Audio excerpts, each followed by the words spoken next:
பமுகம் பாட்டிவி இரண்டு தமிழ் வானில் ஊடாக உறவுகளின் இணைய வருவது தகவல் சாலை தொகுப்பாடு திரு ஜோரட்னம் அவர்கள். வணக்கம் அண்ணா, வாருங்கள். வணக்கம் வாணி. வணக்கம் அன்பினியர்களே. மீண்டும் ஒரு தகவல் சாலை இணைந்து கொள்வதும் கடந்த வாரம் இணைய முடியவில்லை, அதற்கான மன்னிப்பை கேட்டுக்கொண்டு இப்பொழுது தொடர்போம். ஒரே பாணியில் தான் உலக செய்திகள் பின்னதன் முதலாவதாக பிரித்தானிய சம்பந்தமான செய்திகளையும் எடுத்து வருவோம். பிரித்தானிய சம்பந்தமான நிறைய செய்திகள் உள்ளன. ஆகவே சற்று உலக செய்திகள் குறைவாக இருக்கலாம், ஆனால் செய்திகள் இல்லை உள்ளதை உரிய நேரத்துக்குள் கொள்வோம். அந்த ரீதியை முதலாக பிரித்தானியா செய்திகளுக்குள் செல்வோம். இப்பொழுது நமது புதிய பிரதமர் கியர் ஸ்டார்மர் வந்த பின் பல விதமான எதிர்ப்புகள் அங்கொன்றும் இங்கொன்றுமா தோன்றுகின்றன. அந்த எதிர்ப்பு என்பது அரசியல் எதிர்ப்பு அல்ல, அந்த அரசியல் காழ்ப்புணர்வோடு ஒரு எதிர்ப்பு உருவாகியுள்ளது. அதற்கு ஒரு காரணமும் இந்த வின்டர் ஃபியூவல், அதாவது குளிர்காலத்தில் வயோதிபர்களுக்காக கொடுக்கப்படும் அந்த ஒரு கட்டணம், அதை அவர் எல்லோருக்கும் கொடுக்க தேவையில்லை. அதாவது பென்ஷனர்ஸ் என்னும் பொழுது எல்லா பென்ஷனர்ஸும் ஏழையானவர்கள் அல்ல, சிலர் நிறைய பணம் உள்ள பென்ஷனர்ஸ் இருக்கிறார்கள். அப்படியானவர்களை கொடுக்காமல் தேவையானவர்களுக்கு மட்டும் கொடுக்கணும். அதனால் சில மில்லியன் பவுன்களை மிச்சம் பிடிக்கலாம் என்று அவர் கூறியது பல எதிர்ப்புகளை தோற்றியுள்ளது. அது அவருடைய சக பாராளுமன்ற உறுப்பினர்கள் மத்தியிலே எதிர்ப்பை தோற்றியுள்ளது.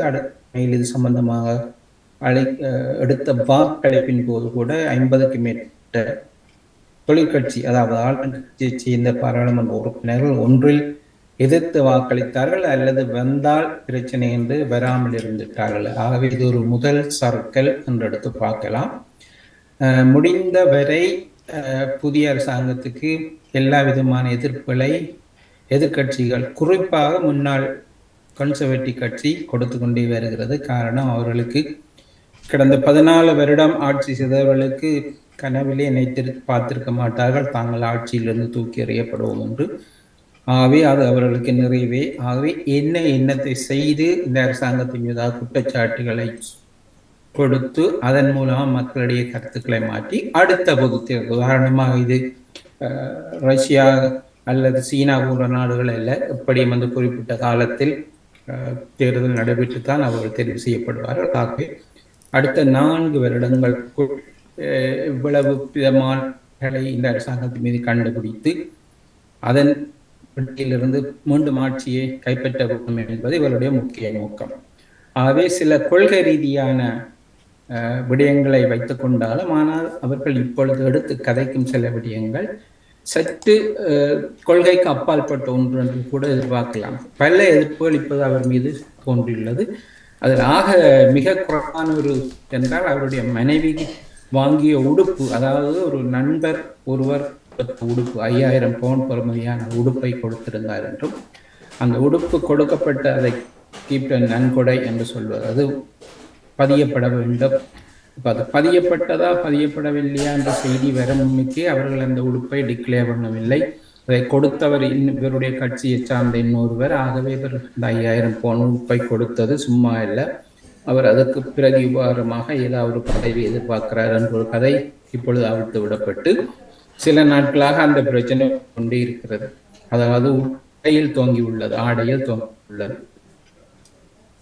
இன்றளவில் இன்னொரு புதிய பிரச்சனை கிளம்பியுள்ளது.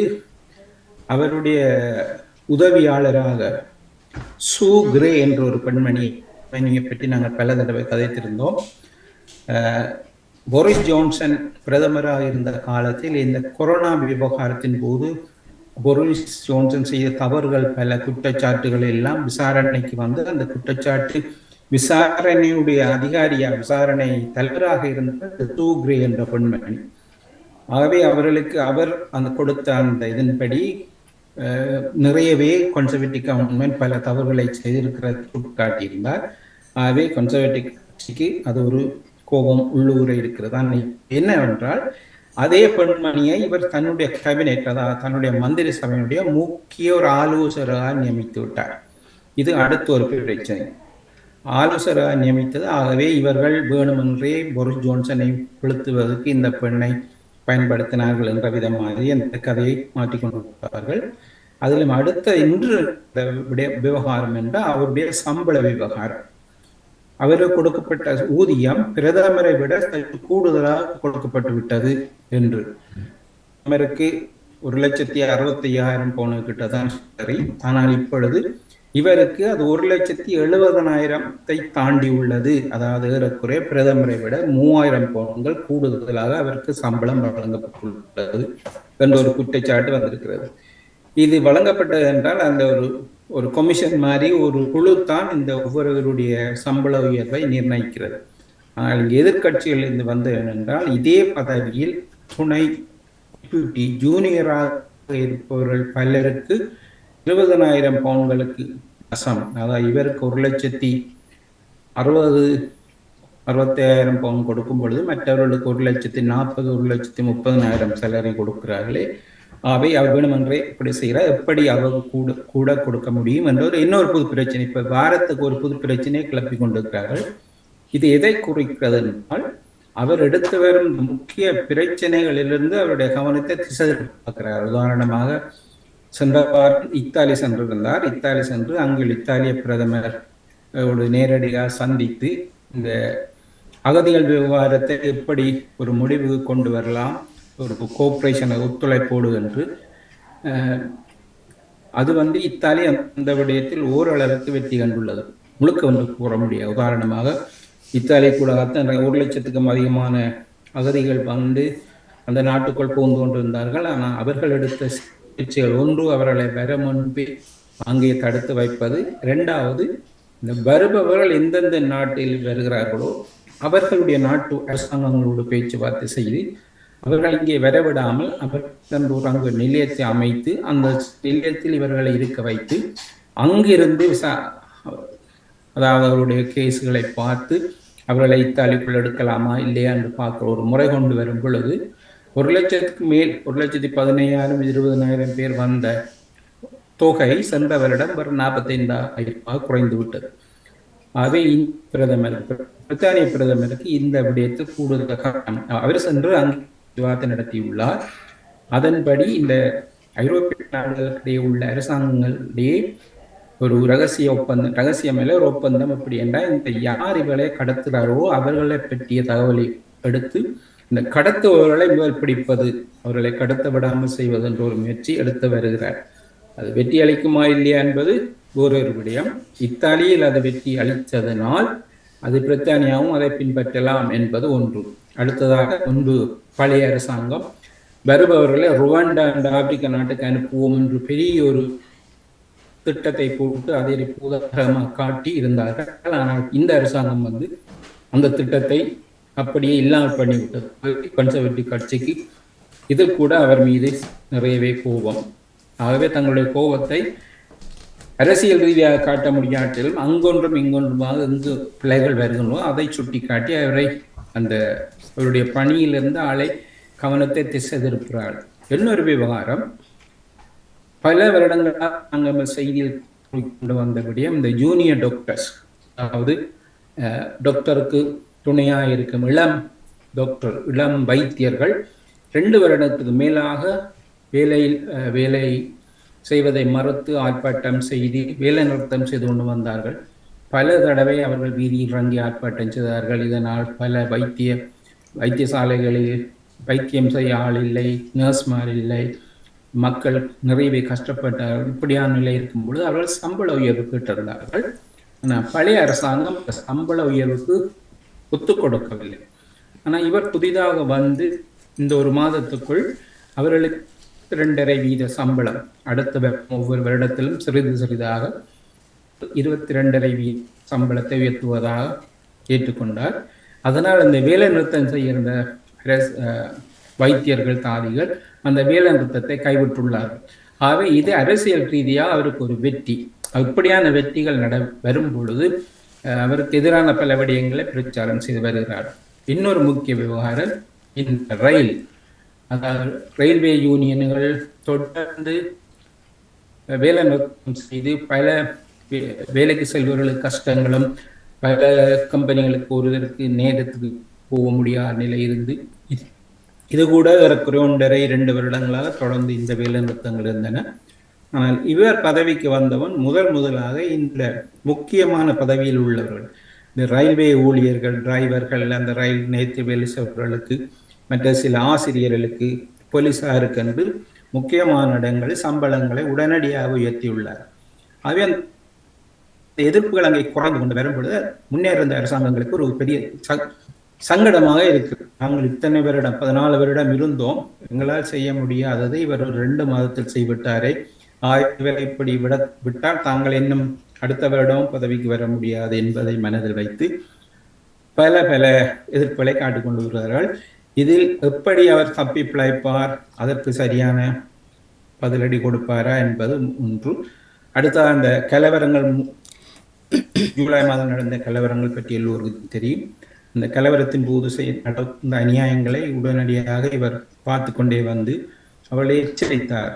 நிச்சயமாக நீங்கள் சட்டத்தினால் தண்டிக்கப்படுவீர்கள், கவனமாயிருங்கள் என்று சொன்ன பொழுது அதை கேட்காமல் செய்தவர்கள் அந்த ஈடுபட்டதில் பலரை உடனடியாகவே கைது செய்து, உடனடியாக இரவு பகலாக சென்று கைது செய்து அடுத்தடுத்த நாளை நீதிமன்றங்களை கூட்டி அவர்களுக்கு தண்டனை கொடுத்து பலர் இப்பொழுது சிறைகளில் இருக்கிறார்கள். ஆகவே அதனால் இனிமேல் ஆர்ப்பாட்டத்தில் ஈடுபடுவர்கள் 2 தடவை யோசிப்பார்கள். முன்பிருந்த அரசாங்கங்கள் மாதிரி கல்லால் இறைந்து விட்டு உடைத்து விட்டு போனால் போலீஸ் கலைக்கு நாங்கள் ஊடலாம் என்றது இல்லை. இப்பொழுது எல்லா விதமான தகவல்களையும் வைத்திருக்கார்கள், இரவோடு இரவாக சென்று கைது செய்கிறார்கள். அவை இந்த பல விடயங்களில் இந்த புதிய அரசாங்கம் வெற்றியாக வரும் பொழுது அதுக்கு எதிரான பல முக்கியமான விடயங்களும் வெளியில் வரத்தான் செய்கின்றது. இது அரசியல் ரீதியான முதலாவது பார்வை. இரண்டாவது, இந்த அரச குடும்பத்துக்குள் நடக்கும் விவகாரங்களை பற்றி நாங்கள் அவ்வப்போது சொல்லிக் கொண்டு வருவோம். இளவரசராக இருந்த இளவரசர் சார்ல்ஸ் பின்பு அவரை மன்னராகிவிட்டார். அவருடைய மகன்மார் வில்லியம், அதற்கடுத்த ஹரி என்பவர் இங்கே அவருடைய திருமணத்துக்கு பின் அரச குடும்பத்தோடு ஒட்டி கொள்ளாதென்று சொல்லி அவர்களை விட்டு அந்த பணிகளை விட்டுவிட்டு அமெரிக்கா சென்றிருந்தார். அவர் எழுதிய நூல் ஒன்று இவர்களுடைய நிறைய பிரச்சனையை கொடுத்தது. அந்த அரச குடும்பத்தில் நடந்த விடயங்களை அவர் பகிரங்கமாக கூறியதனால் அரச குடும்பத்துக்கும் வில்லியத்துக்கும், அண்ணனுக்கும் தம்பிக்கும் நிறையவே கருத்து வேறுபாடுகள் இருந்தன. இவற்றை எழுதியே இந்த ஊடகங்கள் தங்களுடைய வேலையை எடுத்துக்கொண்டிருந்தன. ஆகவே எவ்வளவு இவர்களை பகையாக காட்டி இவர்களுடைய பிரச்சனையை பெரிதாக்கலாமோ செய்து கொண்டிருந்தார்கள். அண்மையில் சிறிய ஒரு மாற்றம் ஏற்பட்டுள்ளது. கடந்த வார இறுதியில் ஹரி தன்னுடைய 40வது வயதை கொண்டாடுகிறார். இங்கே இல்லை, பிரித்தானியம் இல்லை, அவர் அமெரிக்காவில் இருக்கிறார். ஆனால் ஆச்சரியம் என்னவென்றால், இந்த முதல் முறையாக வில்லியம், அதாவது இப்போ இளவரசர் வில்லியம், அவருடைய மனைவி கேட்டும் ஹரிக்கும் மெகானுக்கும் வாழ்த்து தெரிவித்திருந்தார்கள். நேரடியாக ஃபோனில் இல்லை, கடிதம் இல்லை, ஆனால் இன்ஸ்டாகிராம், அதாவது இந்த இணையம் மூலமாக 40 வருட வாழ்த்துக்கள் என்ற அவருடைய பதவியை கூறி சசெக்ஸ்க்கு பொறுப்பான இருந்தவர் என்றதை கூறும் பொழுது அது பெரிய ஆச்சரியமாக இருந்தது. இங்கே பத்திரிகைகளுக்கு ஒரு கஷ்டமாக இருந்தது. இதை வைத்து எப்படி கூடாத செய்திகள் எழுதலாம் என்று இருக்கும் பொழுது அவர் அப்படி அனுப்பியதை ஒரு செய்தியாக போட்டு அதை ஒரு கேள்விக்குறியோடு தான் போட்டார்கள். பத்தாக்குறைக்கு அரசர், அதாவது இளவரசர் மட்டுமில்லை, அரசர் கிங் சார்ல்ஸும் அவருடைய மனைவியும் மீண்டும் அதே படத்தை, அதாவது ஒரு போட்டோவை போட்டு அந்த போட்டோவுக்கும் வாழ்த்து தெரிவித்தார்கள். அவர்களும் வாழ்த்து தெரிவித்தது ஒரு வித்தியாசமான போக்கை காட்டுகிறது. இது எதை காட்டுகிறது என்றால், சில சந்தர்ப்பங்களில் ஹாரி அமெரிக்காவிலிருந்து சிறிதாக இங்கே வந்து நிரந்தரமாக இருந்து அல்லது சில பணிகளை ஏற்றுக்கொள்ளலாம் என்ற ஒரு ஊகம் ஒன்று இப்பொழுது பத்திரிகைகளில் எழுப்பப்பட்டுள்ளது. இப்போது நடக்கும் நிகழ்ச்சிகளை பார்க்கும் பொழுது சில சந்தர்ப்பங்களில் அது சாத்தியம் அமையலாம். அப்படி அமைவதாயிருந்தால் அது ஒரு சந்தோஷமான செய்தி. இதில் கவலைப்படுவது யாரென்றால் பத்திரிகையாளர்கள், ஊடகவியலாளர்கள் தான் இது கவலை. ஆனால் அவர்கள் அதையும் செய்தியாக்கி விடுவார்கள். திருப்பி வரும் பொழுது அது நடந்தது, இது நடந்ததுன்னு சொல்லி செய்வார்கள். ஆகவே பிரித்தானியாவில் இப்படியான பல விடயங்கள் ஓடிக்கொண்டிருக்கிறதை பார்க்கலாம். இப்பொழுது புதிதாக ஒரு விடயம் ஓடிக்கொண்டிருக்கிறது. இந்த கரு கலைப்பு நிலையங்கள், அதாவது ஒரு பெண் வந்து சட்ட ரீதியாக தன்னுடைய கருவை கலைக்கணும் என்றால் கலைக்க முடியும். பொதுவாக சட்டம் இங்கே அதை அனுமதிப்பதில்லை.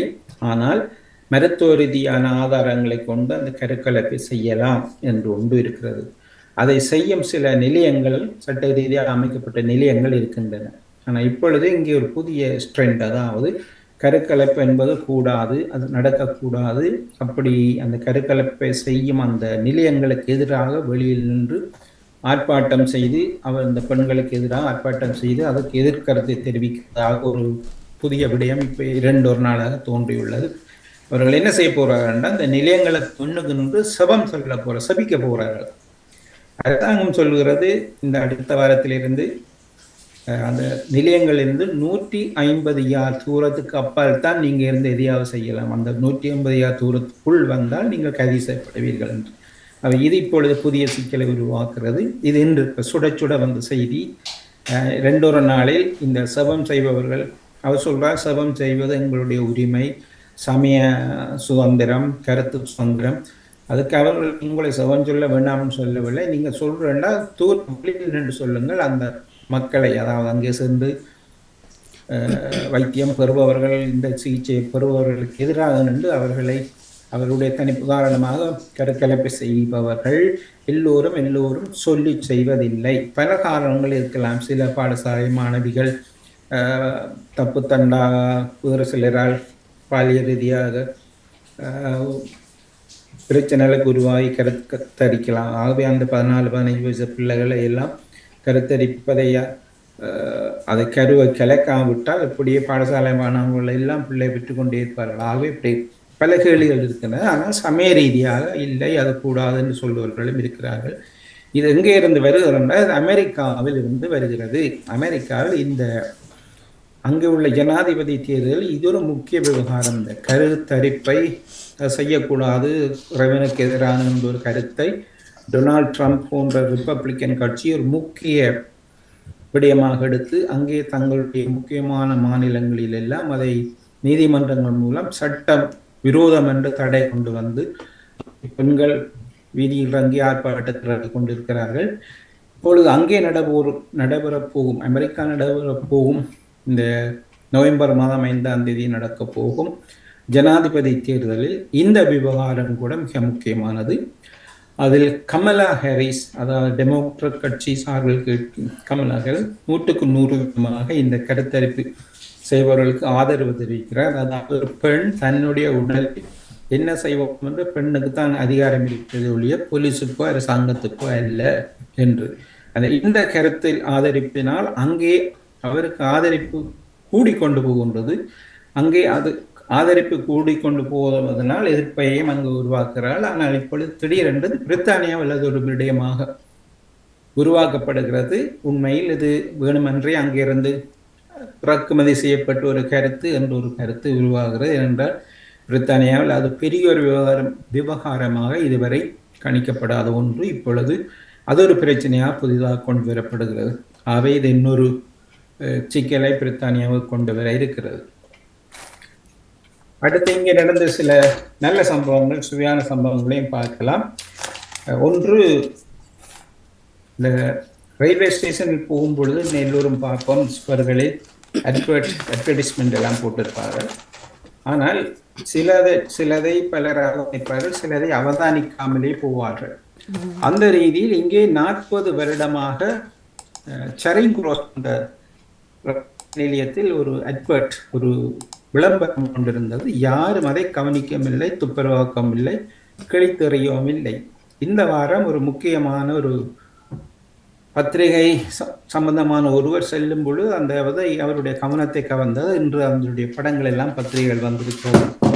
இந்த வருத்தம், அதாவது இந்த ஹே ஃபீவர் என்று சொல்லுவோம், எல்லோருக்கும் தெரியும். இந்த சம்மர் வந்தோம், எல்லோருக்கும் ஒரு தும்மல் போன்ற தொண்டைக்கடி, கண்கடி அப்படி நிறையவே இருக்கிறது. இப்ப இதற்கு 40 வருடங்களுக்கு முன்பே ஒரு மருந்தை பாவிங்கள், அதாவது நேசல் ஸ்ப்ரே, மூக்குக்கு ஒரு ஸ்ப்ரே ஒன்றை அடித்தால் இதை குறையும் என்று ஒக்ட்ரிவின் என்ற ஒரு மருந்து, அதே 40 வருடத்துக்கு முன்னுக்கு போட்ட அந்த அட்வர்ட் இன்றும் பலராம் இந்த வாரம் வரையும் இருக்கிறது.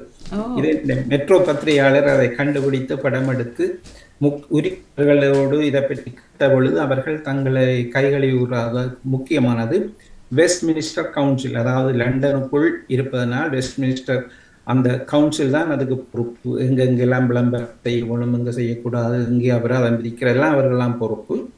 அடுத்தது ரயில்வே நிலையத்தோடு சம்பந்தப்பட்டபடியா டிரான்ஸ்போர்ட் ஃபார் லண்டன் என்ற ஒரு அமைப்பு இருக்கிறது. அவர்களுக்கு தெரியாமல் அங்கே புதிதாக ஒருவர் நோட்டீஸ் ஒட்டவும் முடியாது, கலட்டவும் முடியாது. ஆனால் இந்த 2 பேரிடமும் இந்த பத்திரிகை சென்று கருத்து கேட்டபோது அவர்கள் கருத்து கூறாமல் தப்பி கொண்டார்கள். ஆகவே இப்பொழுது அந்த வருத்தம் குணமாகிறதோ இல்லையோ, இந்த மருந்து மீண்டும் ஒரு பெரிய பேரை பெறுகிறது. இதனால் அடுத்தடுத்த வாரங்களில் இந்த விவகாரம் எப்படி மாறுகிறது என்பதை பொறுத்திருந்துவாங்க. இது ஒரு சுவையான 40 வருஷத்துக்கும் யாரும் அதை எடுக்க இல்லை, பொருட்படுத்தல. அதுல இன்னொரு விதமா பார்க்கலாம், அந்த சுவரை ஒருதரும் கவனிக்கவும் இல்லை, உரிக்கவும் இல்லை, கழுவவும் இல்லை, துடைக்கவும் இல்லை. அது இருக்கிற இல்லை தலையிலாண்டல்ல, நல்ல வழக்கம் எல்லாம் செய்ய மாட்டேன்.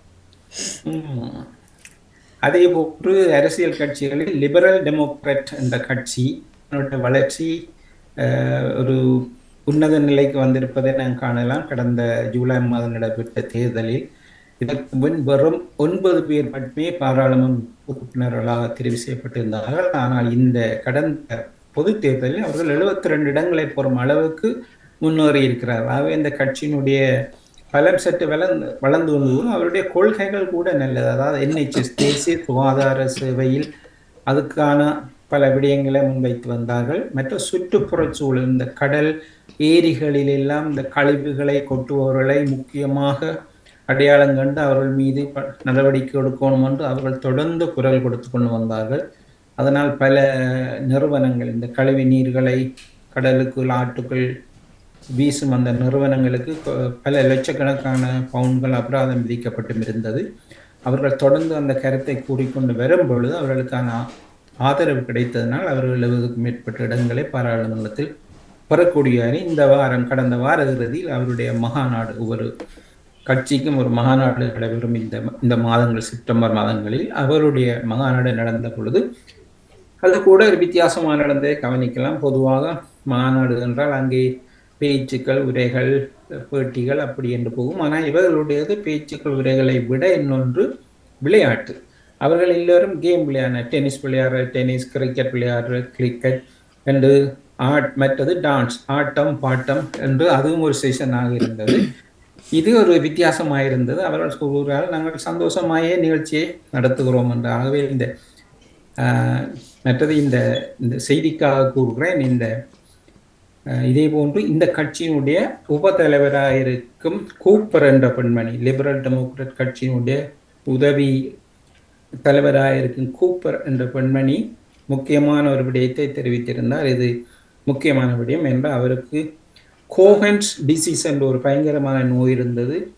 அந்த நோய் காரணமாக அவருக்கு 4 நாள் தான் வாழலாம் என்று வைத்தியர்கள் அறிவித்த பொழுது தேசிய சுகாதார சேவை NHSல் தான் அவருக்கு சிகிச்சை அளிக்கப்பட்டு இன்று அவர் டென்னிஸ் விளையாடுற அளவுக்கு தன்னை காட்டிக்கொண்டார். ஆகவே NHS தேசிய சுகாதார சேவைக்கு அவர் நன்றி கூறியிருப்பது இந்த நேரத்தில் ஒரு முக்கியமான விடயமாக பார்க்கலாம். இதை நாங்கள் சற்று மேற்கு நாட்டு செய்திகளுக்கு செல்லலாம். அந்த ரீதியில் முக்கியமான செய்தி 2 தினமாக எல்லோரும் தொலைக்காட்சியில் பார்த்திருப்பீர்கள். ஒன்று த காசா இஸ்ரேல் யுத்தம், மறுபுறத்தில் லெபனான் என்ற நாட்டோடு சேர்ந்து இருக்கிறேன் என்றால் அங்கே ஹிஸ்புல்லா என்ற ஒரு அமைப்பு இருக்கிறது. காசாவில் எப்படி ஹமாஸ் இருக்கிறதோ அது போன்று. ஆனால் ஹிஸ்புல்லா அமைப்பு மிகவும் பயங்கரமானது, நிறைவே ஆயுதங்களை கொண்டது, பல தாக்குதலை நடத்தினது, இஸ்ரேலுக்குள் பல ஏவுகணைகளை வீசியிருந்தது. இது இஸ்ரேலுக்கு பெரிய தலையடியாக இருந்தது. ஆனால் இந்த வாரம் அவர்கள் செய்த வேலை, அதாவது நேற்றைய தினம் இந்த பேஜர் என்று சொல்லுவோம், அநேகமாக இதை பாவித்தவர்களுக்கு தெரியும். பேஜர் என்றால் ஒரு சின்ன கை அடக்கமான ஒரு டெக்ஸ்ட் கருவி.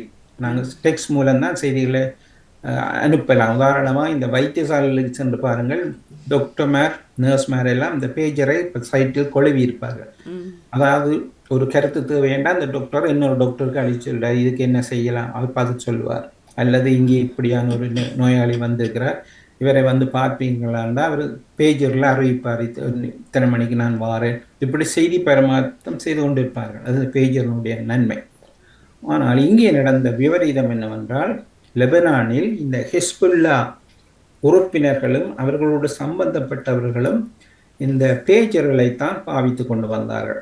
ஏன் அவர்கள் மொபைல் போனை பாவிக்கவில்லை என்றால், மொபைல் தொலைபேசி மூலம் இவர்கள் உரையாடுவது சேட்டலைட் செய்மதி மூலமாக அவர் நிற்கும் இடம் எங்கே என்று கண்டுபிடித்து அவர்களை தாக்குவதற்கு வசதியாக இருக்கும் என்பதற்காக அவர்கள் மொபைலை பாவிக்காமல் இந்த பேஜரை மட்டும் பாவித்து கொண்டு வந்தார்கள். ஆனால் இஸ்ரேல் அது தான் இல்லை என்று மறுத்தாலும் அது எல்லோருக்கும் தெரியும் யார் இது பின் சூத்திரதாரி என்று. இந்த பேஜர்களுக்குள் ஒரு சித்து விளையாட்டை செய்திருக்கிறார்கள். இதை உற்பத்தி செய்த நாடுகளில் அல்லது உற்பத்தி செய்யும் பொழுதோ அல்லது உற்பத்தி செய்த பின் லெபனானுக்கு அவை அனுப்பப்படும் பொழுதோ அதற்குள் சில வெடிமருந்துகளை புகுத்தி அதை அனுப்பியிருக்கிறார்கள் என்றும், இது 2 மாதத்துக்கு முன்பே இவர்களுக்கு இறக்குமதி செய்யப்பட்டு விட்டதாயும், நேற்றைய தினம் இதை பாவித்தவர்கள் எல்லோருடைய பேஜரும் ஒரே நேரம் வெடித்தது.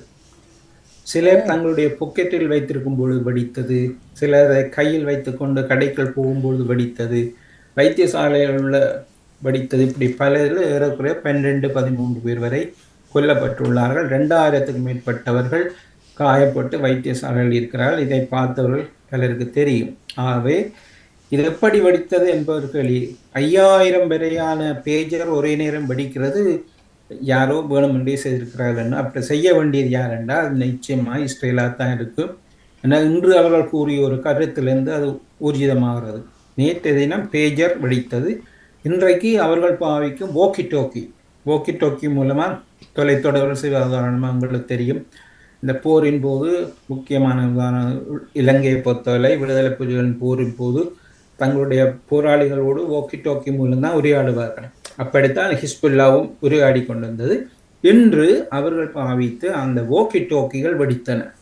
ஆகவே அங்கே இவர்களுக்கு அனுப்பப்படுகிற இந்த கருவிகளை முன்கூட்டியே அது இன்னொரு கேள்வி இருக்கிறது, செய்த கம்பெனிகள், இதை உற்பத்தி செய்த கம்பெனிகள், தைவானில் உள்ள ஒரு கம்பெனி தான் இதுக்கு பொறுப்பு என்று கூறப்படுகிறது. அந்த கம்பெனிகிட்ட கேட்ட பொழுது நாங்கள் இல்லை, அது ஹங்கேரியிலேயோ ஹங்கேரியன் கம்பெனி தான் அதை செய்தது, பிஏசி என்ற நிறுவனம் என்று.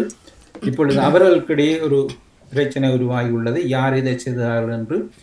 சில சந்தர்ப்பங்களில் இஸ்ரேல் அரசாங்கமே அவர்களுக்கு ஆசை கொடுத்து அதை செய்யும் பொழுதே இந்த வெடிக்கக்கூடிய மருந்துகளை உள்ளுக்கு வைத்து செய்து அதை ஒரே நேரத்தில் உதாரணமாக இப்படி வெடிகளை கண்ட்ரோல் மூலம் தூரத்திலிருந்து வெடிக்க வைப்போமோ அதே முறையின் மூலம் வெடிக்கப்பட்டிருக்கிறார்கள். அதனால் இப்போ பலர் இறந்துள்ளார். இப்பொழுது பெரிய ஒரு கேள்வி எழுதுகிறது, இதுவரை பலமாக இருந்த ஹிஸ்புல்லா அடுத்து என்ன செய்ய போகிறது? ஏனென்றால் அவர்களுடைய எந்தவித கம்யூனிகேஷனும் ஒருவருக்கும் இல்லாமல் போயிட்ட, பேஜர்கள் வெடிக்க துவங்கிவிட்டன.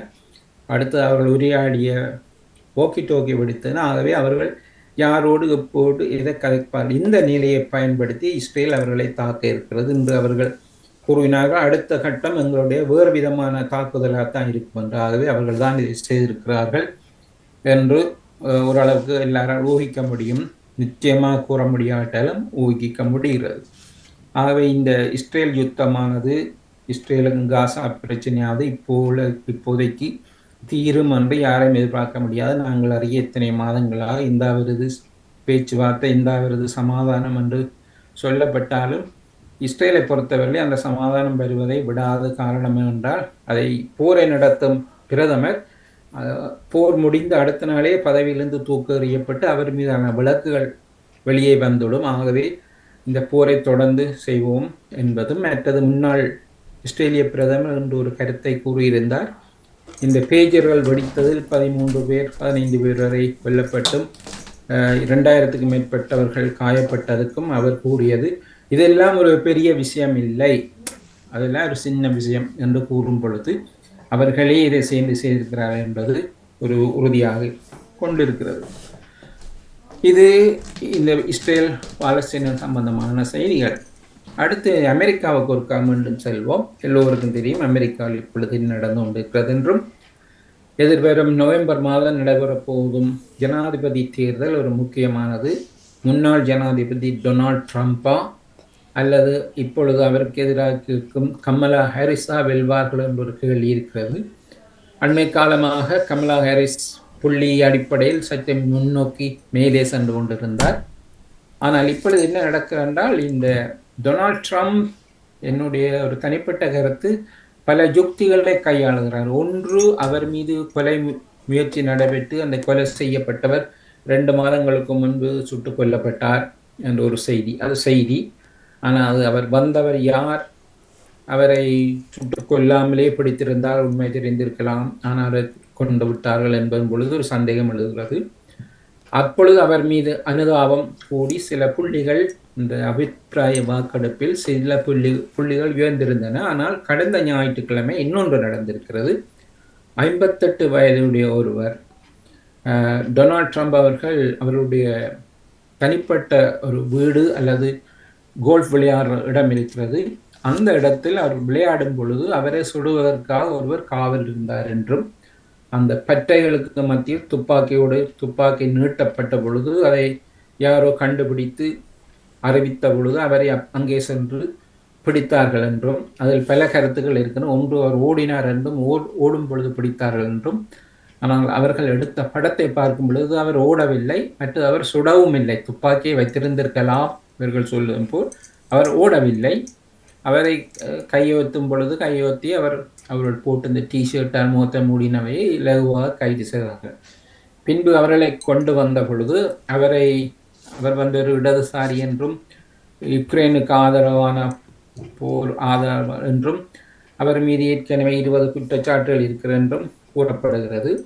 இது உண்மையா பொய்யா என்று தெரியவில்லை. அடுத்தது, இந்த நிகழ்ச்சியினால் டொனால்ட் ட்ரம்ப் அவர்கள் 2 புள்ளி இன்னும் கூடுதலாக பெற்றுக்கொண்டு வருகிறார். ஆகவே நேரடியாக அரசியல் கருத்துக்கள் ரீதியாக அவரால் இந்த முறை வெல்ல முடியவில்லை. காரணம், கமலா ஹாரிஸனுடைய சில கருத்துக்கள் மக்களை சென்றடைந்திருக்கிறது. அதனால் அவருடைய செல்வாக்கு கூடிக்கொண்டு வருகிறது. ஆகவே அதனை முறியடிப்பதற்கு இப்படியான தந்திரங்களை பயன்படுத்துகிறார் என்பது என்னுடைய கருத்து. இதோடு நிற்கவில்லை. இது வரும் செப்டம்பர் மாதம் தானே, நவம்பர் மாதம்தான் இந்த தேர்தல் நடக்க போகிறது. இதற்கிடையில் இன்னும் இப்படியான 2-3 ஸ்டண்டுகள் நடக்கும் என்று எதிர்பார்க்கப்படுகிறது. இதே நேரம் 2 விடயங்களை கூறக்கூடிய இருக்கிறது. ஒன்று, அவர் கூறுகிறார், டெமோக்ராட் கட்சியினர் ஆற்று முறைகள், அவருடைய பேச்சுக்கள் தான் மக்களை தன் மீது இப்படி தூண்டி விடுகிறது என்று. ஆகவே அதை திசை திருப்பி விடுறார். இவர்களோடு சொன்ன கருத்தை கேட்டுத்தான் அவர்கள் வந்து இந்த தாக்குதல் நடத்துகிறார்கள். ஆகவே அவர்கள்தான் இதற்கு காரணம் என்று பச்சையாக கூறுகின்றார். அடுத்ததாக, இந்த இரகசிய பாதுகாப்பு சேவை பொதுவாக முன்னாள் ஜனாதிபதிகளுக்கோ முன்னாள் உயர் அதிகாரிகளுக்கோ அங்கே பாதுகாப்பு வழங்கப்படுவது வழமை. இப்போ முதல் தடவை இவர் ஒரு கூட்டத்தில் உரையாடி கொண்டிருக்கும் பொழுது ஒரு கூரையில் மீது ஒருவர் சுட்ட பொழுது அவருடைய காது நறினால் அந்த சன்னம் போய் அவருடைய இரத்தம் வந்திருந்தது. அந்த நேரத்தில் முக்கியமான கேள்வி எழுந்தது, பாதுகாப்பு அதிகாரிகள் என்ன செய்தார்கள், இந்த பாதுகாப்புக்கு பொறுப்பானவர் என்ன செய்தார். அவர் மீது ஒரு விசாரணை நடத்தப்பட்டு அவர் அந்த பதவியிலிருந்து தூக்கி எறியப்பட்டதை நாங்கள் நேரடியாக பார்த்திருந்தோம். ஆகவே அவரை அந்த பதவியிலிருந்து அகற்றிய பிறகு அந்த அமெரிக்க இரகசிய உளவு பிரிவுக்கு பெரிய ஒரு சிக்கல் தோன்றியுள்ளது. இவர்கள் உண்மையாக அந்த கடமையை செய்கிறார்களா இல்லையா என்ற ஒரு கேள்வி, மக்களுக்கும் ஒரு கேள்வி வருகிறது.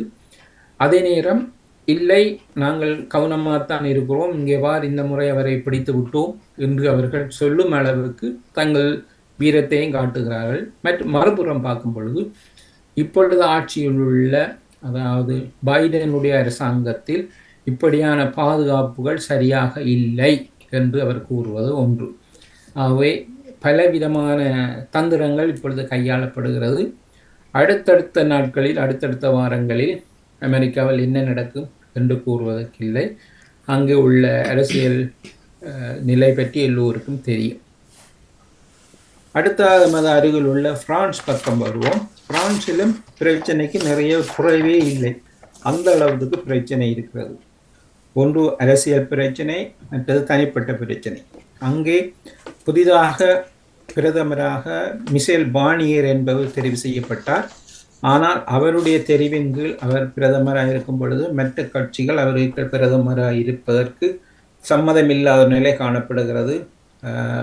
RN என்ற கட்சி தீவிர வலதுசாரி கட்சி, அதே போன்று பிரான்ஸ் சுமி என்று சொல்லி RFN என்ற பல இடதுசாரி முன்னணிகள் சேர்ந்தவர்கள், அவர்கள் தாங்கள் தான் பதவியை பெறவும், தாங்கள் தான் கூடுதலான இடங்களை பெற்றனார்கள். அவர் தனிப்பட்ட ரீதியாக கூடுதலான இடங்களை பெற்றாலும் அறுதி பெரும்பான்மை அமைத்து ஒரு அரசாங்கம் அமைக்கும் அளவுக்கு அவர்களுக்கு வாக்கில்லை. ஆகவே மூன்று விதமாக அங்கே வாக்கள் பிரிந்ததனால் யார் ஆட்சி அமைப்பது என்ற ஒரு சிக்கல் இருக்கிறது. 51 நாள் வரை ஒரு பிரதமர் இல்லாத நிலை இருந்தது. இதற்கிடையில் அங்கே இந்த ஒலிம்பிக்ஸ் வந்ததனால் சற்று எல்லாம் ஒரு சைட்டில் ஒரு பக்கத்தில் போடப்பட்டிருந்தது.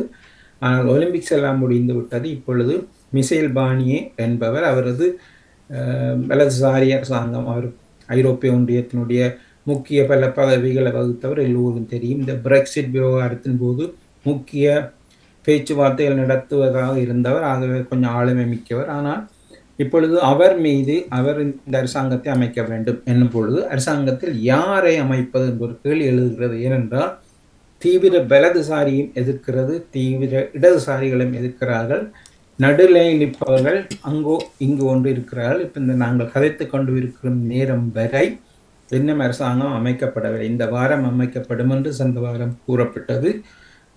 சில முக்கியமான அமைச்சர்கள், முன்னாள் அமைச்சர்கள் அல்லது பல முக்கிய அரசியல் தலைவர்கள் கூறும் கருத்து, எந்த விதத்திலும் அடுத்து அமைக்கப்படும் அரசாங்கம் நிலைக்கப் போவதில்லை, எப்படியும் கவிழும் என்று ஒரு சொல்லி இருக்கிறது. அதற்கு முக்கிய காரணம் ஒன்று, அடுத்த அக்டோபர் மாதம் அங்கே நிதி பட்ஜெட் வரவு செலவு திட்டம் சமர்ப்பிக்கப்பட உள்ளது. இது மிக முக்கியம். ஒரு அரசாங்கத்துக்கு வரவு செலவு திட்டம் முக்கியம். தங்களுடைய வருமானம் என்ன, செலவு என்ன, அந்த வருமானத்தை கூட்டுவதற்கு என்ன செய்யலாம், இங்கெல்லாம் வரிகள் கூட்டுவது போன்ற பல கேள்விகள் எழுதும் பொழுது கட்சி ரீதியாக பலர் இந்த வருமான வரியை கூட்டுவதை எதிர்க்கிறார்கள். இப்படியான கருத்துக்கள் பலரிடம் இருக்கிறது. ஆனால் சில இடங்கள் வரியை கூட்ட வேணும் என்று சொல்லி விரும்பியிருக்கிறார்கள். வலதுசாரிகள் இடதுசாரிகளோடு சேர்ந்து அரசாங்கம் அமைக்க விருப்பம் இல்லை. அவை இப்பொழுது தீவிர வலதுசாரிக்கும் தீவிர இடதுசாரிகளுக்கும் இடையிலான அந்த முறுகள் அங்கே ஒரு நிலையான அரசாங்கத்தை அமைக்க முடியாமல் இருக்கிறது. அடுத்த முன்பு பதவியிலிருந்து ராஜினாமா செய்து இன்று வரை அமைச்சர்களாகவோ இருப்பவர்கள் புதிதாக அமைக்கப்போகும் அரசாங்கத்தில் சேர விருப்பமில்லாத பலர், முக்கியமான தாமனான், முன்னாள் பாதுகாப்பு அமைச்சர், முன்னாள் பிரதமர் அத்தால் போன்றவர்கள் தாங்கள் அதில் இணைய மாட்டோம் என்று கூறுவார்கள். காரணம் என்னவென்றால் எதிர்வரும் அரசாங்கத்தில் வரவு செலுத்தின் பின் வரிகள் அதிகமாக உயர இருக்கிறது. ஆகவே இந்த வரி உயர்வு என்பது மக்களை பாதிக்கும். அப்படியான ஒரு அரசாங்கத்தில் நாங்கள் இருக்க மாட்டோம் என்று கூறுகிறார்கள். ஆனால் இன்று வரை யார் அங்கே இப்பொழுது நிதியமைச்சராக யார் இருப்பார் என்று இதுவரை தெரியவில்லை. இது மிக முக்கியமானது. அடுத்த பட்ஜெட் வரவு செலவு திட்டம் தயாரிக்கும் பொழுது நிதியமைச்சர் மிக முக்கியமான ஒரு பதவி வகிப்பார். அது யார் என்று இன்று வரை தெரியப்படவில்லை. இன்று வரை நாங்கள் கதைத்து கொண்டிருக்கிற இந்த நேரம் வரை அங்கே கட்சிக்கு கட்சி பேச்சுவார்த்தை என்று அங்கு இங்கு ஓடிக்கொண்டு திரிகிறார்கள். முடிந்தவரை இந்த வாரத்துக்குள் ஒரு முடிவுக்கு வருவோம். ஆனால் பின்பு அரசாங்கம் என்று அமைத்த பின் நம்பிக்கையில்லா பிரேரணை அல்லது இந்த வரவு செலவு திட்டத்தின் மீதான வாக்கு கணிப்பு எடுக்கப்படும் பொழுது இங்கே உள்ள அந்த இடதுசாரி வலதுசாரியுடைய அந்த போட்டியானது வாக்கு வடிவில் வரும் பொழுது அவர்கள் அமைத்த அரசாங்கம் மீண்டும் விழக்கூடிய வாய்ப்பு இருக்கிறது. ஆகவே விழுமா இல்லையா, அதுக்கு யார் முண்டு கொடுக்கிறார்கள், எந்த கட்சி அங்கே சென்று அதை விழாமல் பாதுகாக்கிறார்கள் என்ற ஒரு கேள்வி இருக்கிறது. இதற்கிடையில் நாடு தழுவிய ரீதியில் ஆர்ப்பாட்டங்களை எல்லாம் இந்த கட்சிகள் ஏற்படுத்தி கொண்டு வருகின்றன. ஒரு புறத்தில் மாணவர்களை வைத்து ஆர்ப்பாட்டங்கள் செய்ய இருக்கிறார்கள். மற்றது அந்த இடதுசாரி முன்னணி என்பது வழமை போல் அவர்கள் வாரம் ஏதாவது ஆர்ப்பாட்டம் செய்வார்கள். ஆகவே அப்படி செய்து மக்களுடைய கருத்தை மாற்றி அங்கேயும் கூட இந்த அரசாங்கம் நிலையாக இருக்க விடாமல் ஒரு நிலை காணப்படுகிறது. இதே வேதனைக்குரிய விடயம். அடுத்த இன்னொரு விவகாரம் பிரான்சில் தான். அது ஒரு வெட்கத்துக்கும் வேதனைக்கும் உரிய விவகாரம். கடந்த சில வாரங்களாக நடைபெற்றது. 2 தினங்களுக்கு முன்பு தொலைக்காட்சியில் நேரடியாக காட்டப்பட்டது, பலர் பார்த்திருக்கலாம். அங்கே குறிப்பிட்ட ஒரு நபர் தன்னுடைய மனைவியை போதைப் பொருட்களை கொடுத்து மயக்க நிலையில் வைத்து கொண்டு வேறு பல ஆண்களை கொண்டு வந்து அவரோடு உடலுறவு செய்ய வைத்து அதனை வீடியோ எடுத்து தங்களுக்குள் பங்கிட்டு இருக்கிறார்கள். அந்த நிகழ்ச்சி இதில் உண்மையில் பாராட்டப்பட வேண்டிய விடயம் என்னவென்றால், இப்படி பாதிக்கப்பட்ட ஒரு பெண் முன்னுக்கு வந்து சொல்ல மாட்டார் இவ்வளவு தனக்கு நடந்திருக்கிறேன். ம் ஆனா குறிப்பிட்ட அந்த பெண் தன்னுடைய பெயரை மறைக்க தேவையில்லை, நான் நேரடியாக வரேன், எனக்கு இது நடந்தது, செய்தது என்னுடைய கணவர், இதற்கு உடந்தையாக இருந்தவர்கள் ஏறக்குறைய 70 பேர் இதில். ஓ ஆனால் 50 பேர் வரை நீதிமன்றம் கொண்டு வரப்பட்டு அவர்கள் இப்பொழுது சட்டப்படியில் உள்ளுக்கு போகும் நிலை இருக்கிறார். அதில் 21 வயது இளைஞனும் இருக்கிறார், 58 வயது மனிதனும் இருக்கிறார். அவர்கள் அங்கே வரும்பொழுது தங்களுடைய முகத்தை மறைத்து கொண்டு வந்தார்கள். காரணம் என்னவென்றால் சமுதாயத்தில் பல நிலைகளில் வேறு இருக்கிறார்கள். ம் ஆகவே அவருடைய முகத்தை பார்த்தால் அவர்கள் என்னென்ன பதவியில் இருக்கிறார்கள், யார் இவர், என்னுடைய வீட்டு பக்கத்து வீட்டுக்காரனாக இருக்கலாம் என்று பிரச்சனை வருவதனால் அவர்கள் உள்ளுக்கே செல்ல போகின்றார்கள். ஆனால் இதை விட ஒரு 20 பேர் வரை இன்னும் தலைமறைவாக திரிகிறார்கள். இப்போ அவர்களையும் தேடி பிடித்து இந்த சட்டத்தை முன் கொண்டு வரும். அந்த அந்த பெண்மணி பற்றிய படங்களை எல்லா தொலைக்காட்சியிலும் காட்டிக்கொண்டே இருக்கின்றன.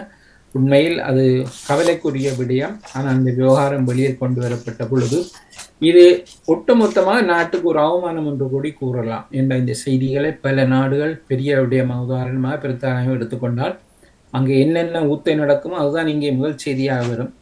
அவை இப்பொழுது இந்த விவகாரத்தில் அங்கே நேரடியாக கேமராக்கள் சென்று அங்கே இந்த கோர்ட் நிகழ்ச்சிகளை படம் எடுத்துகிறார்கள். ஆனால் அதை குறை சொல்ல முடியாது என்றால் இங்கே எது நடந்தால் அவர்களும் வந்து இதைத்தான் செய்வார்கள்.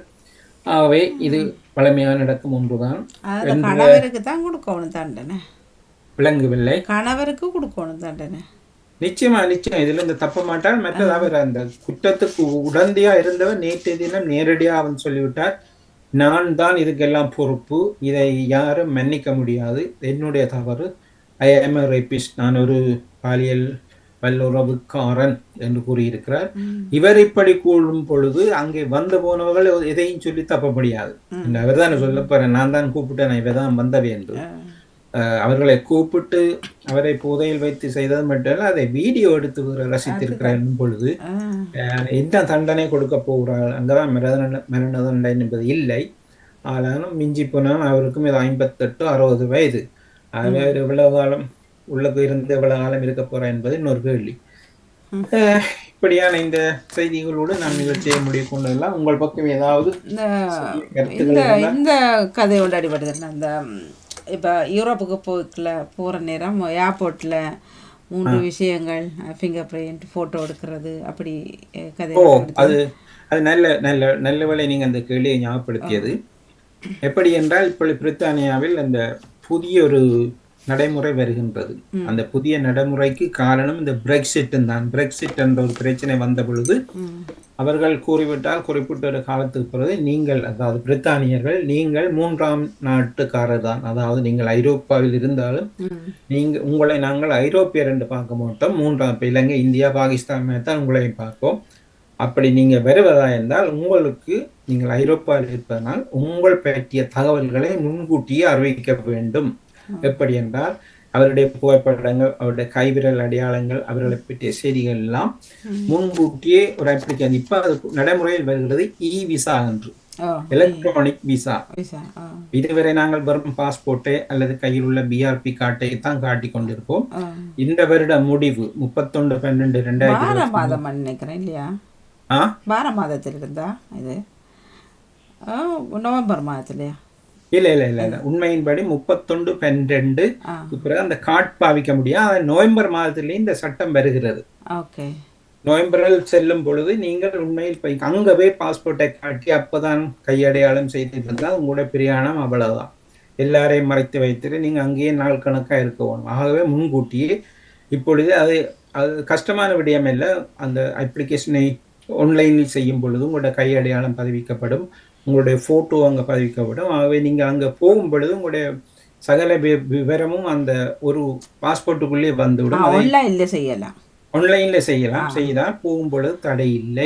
அங்கே கியூல நிற்க வேண்டி வரும், அல்லது அங்கே இல்லை ஒவ்வொரு நின்று கியூல நிற்கணும். எத்தனை பேர் கியூல நிற்கும் பொழுது அதை எழுதி டைப் பண்ணி போட்டோ எடுத்து பிரிண்ட் பண்ணி செய்கிற அளவு பெரிய கியூ இருக்கும். மாதக்கணக்காக நிற்க வேண்டி வரும். ஆகவே தயவு செய்து இந்த விவகாரத்தை உங்கள் பிள்ளைகளுக்கு அவர்கள் எல்லாம் எலக்ட்ரானிக்கலி இதை வேகமாக செய்திருப்பார்கள். மற்ற அந்த இ விசா என்பதும் கூட இங்கே உள்ள நிரந்தர வதிவுடைமை பெற்றவர்களுக்கும் ஒரு கார்டு இருக்கு. அதாவது பிரித்தானியர்களுக்கு அல்ல, வெளிநாட்டவர்கள் நிரந்தர வதிவிடமை பெற்றவர். ம். அந்த கார்டு இருக்கு, அந்த கார்டை பாஸ்போர்ட்டோடு சேர்த்து தான் இதுவரை கொண்டு செல்வார்கள். ஆனால் இந்த வருடம் டிசம்பர் 31க்கு பிறகு அந்த கார்டு வேல்யூ இல்லாமல் போவதனால் அதை இ விசா என்ற ஒரு நிலைக்கு மாற்றணும். அதுவும் சேர்ந்தான். அது சென்று உங்களுடைய பேர் விவரம், அட்ரஸ், மற்றது உங்களுடைய கையடையாளம், புகைப்படம் எல்லாத்தையும் முன்கூட்டியே கொடுத்தால் அது எங்களை பற்றிய சகல விவரமும் அந்த, அதாவது ஒரு பாஸ்போர்ட்னா பாஸ்போர்ட்டுக்குள்ள போயிடும். அந்த பாஸ்போர்ட்டை அவர் ஸ்கேன் பண்ணும் பொழுது சகல விவரமும் வரும். தனியே இது அதென்று இல்லை. இதை எல்லோரும் கவனமாக செய்து இப்பொழுது பலர் இதை செய்து கொண்டே இருக்கிறார்கள். தினசரி இதை பற்றி பலர் கேள்வி கேட்பார்கள், செய்வார்கள். நீங்கள் ஞாபகப்படுத்தியதுக்கு நன்றி. மீண்டும் ஒரு முறை நாங்கள் இன்னொரு நாள் இதை தனியொரு நிகழ்ச்சியாக கூட எடுத்து செய்யலாம்.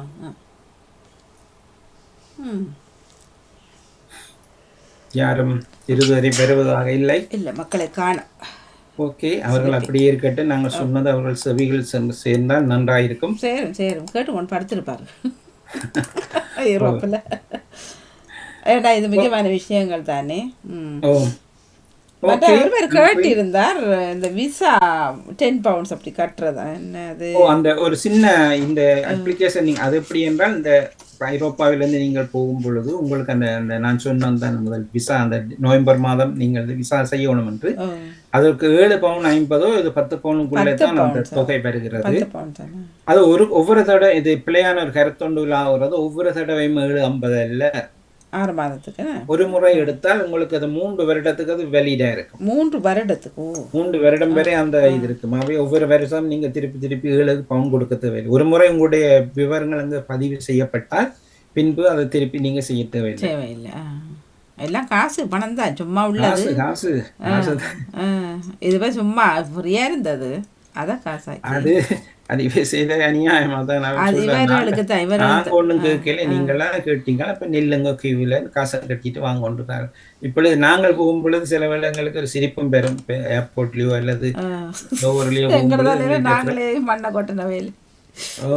நாங்க இப்போ பிரெஞ்சு ஜெர்மன் பாஸ்போர்ட்னா அப்படியே காட்டிடணும்னா எங்கட பாடல போறோம். இவே இல்லை, கியூல நிக்க வந்து பார்க்கும் பொழுது பரிதாபமா வேற இருக்கு. உங்களுக்கு பிரெஞ்சு பாஸ்போர்ட் தான். இப்போ எங்களுக்கு அது ஈஸியாக இருக்கும். ஆனால் இவர்கள் அங்கே நின்று அவர்களை வேறு லைனில் வச்சு, முன்பு ஐரோப்பிய ஒன்றியம் இல்லாதவர்கள் வேற கியூவில் நில்லுங்கன்னு சொன்னார்கள் எல்லோ, அதுபோல இப்போ பிரித்தானியர்கள் எல்லாம் மற்ற கியூக்கு வாங்குன்ற நிலை வருகிறது. இப்போ அது என்னத்துக்காக அந்த நடவடிக்கை வருகின்றது? இப்போ இந்த ஃபிங்கர் பிரிண்ட்டும் பாஸ்போர்ட்டுன்றது ரெண்டு விவகாரம். ஒன்று என்னென்னா, இப்பொழுது எல்லா நாடுகளும் எலக்ட்ரானிக்கலா எல்லா தகவல்களும் வருகின்றன. வெறும் பாஸ்போர்ட்டுகள் மட்டியில தூக்கி திரிகிற விட பல நாடுகள் அதை இப்போ அமெரிக்கா போகணுன்றாலும் நீங்கள் அந்த எலக்ட்ரானிக் விசா செய்து தான் போகணும். அண்மையெல்லாம் கனடா சென்ற பொழுது முன்பே அந்த எலக்ட்ரானிக் விசா ஒன்றை செய்யும் பொழுது எங்களுடைய தகவல் முழுக்க அங்கே போய்விட்டது, நாங்கள் போக முன்னுக்கு. அப்ப அவர்கள் பாஸ்போர்ட்டை போடும்போது அப்ப அவர்கள் எல்லாம் தெரியாம மாதிரி கேட்பார்கள், எங்க போறீங்க, எங்க நிக்க போறீங்கன்னு சும்மா கேட்பார்கள். ஆனா முழு தகவலும் அங்க ஏற்கனவே போயிட்டு. அப்ப எல்லா நாடும் இதைத்தான் இனி பின்பற்ற போகிறது. இது ஒன்று. ரெண்டாவது, இந்த பிரித்தானியிலிருந்து போறவர்களுக்கு இந்த 7.50 கட்டணும் என்று வந்தது என்றால், முன்பு இந்த பிரெக்சிட் பிரிக்கும் பொழுது அவர்கள் கண்டிஷனை விதித்து இருந்தார்கள். இப்படித்தான் நீங்க செய்யணுமானால் இங்கே எந்த ஊடகம் அதை பற்றி கதைக்கவில்லை.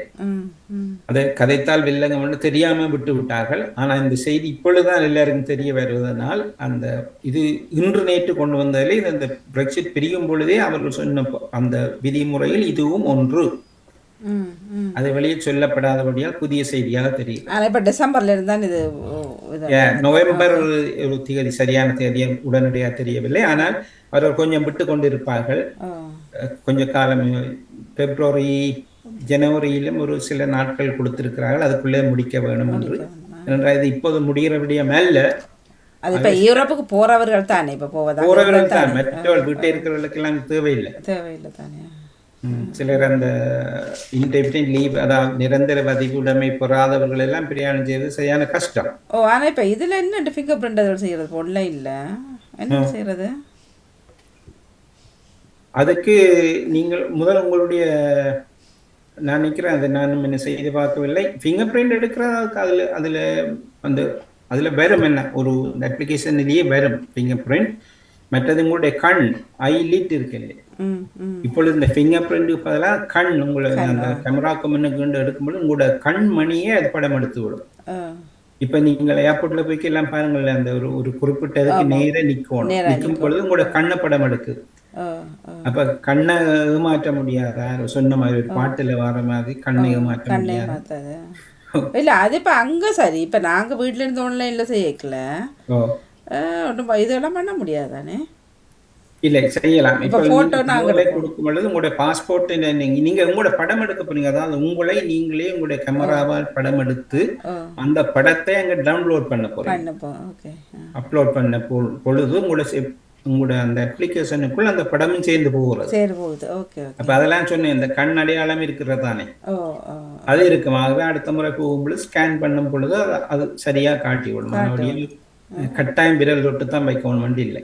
ம் ம் ம் இதை பற்றி நாங்கள் இன்னொரு முறை ஒரு முறை பேசுவோம். தனியா பேசுவோம். இது எல்லாருக்கும் உதவியா இருக்கும். அடுத்த முறை சொல்லி கொண்டு சொன்னால் பேசிக்கொள்ளலாமா, அல்லது ஒரு மத்திய நேரங்கள் உங்களுக்கு நேரங்கள் இருக்காதானே, எனது பயனுள்ள ஒரு தகவல் தான்.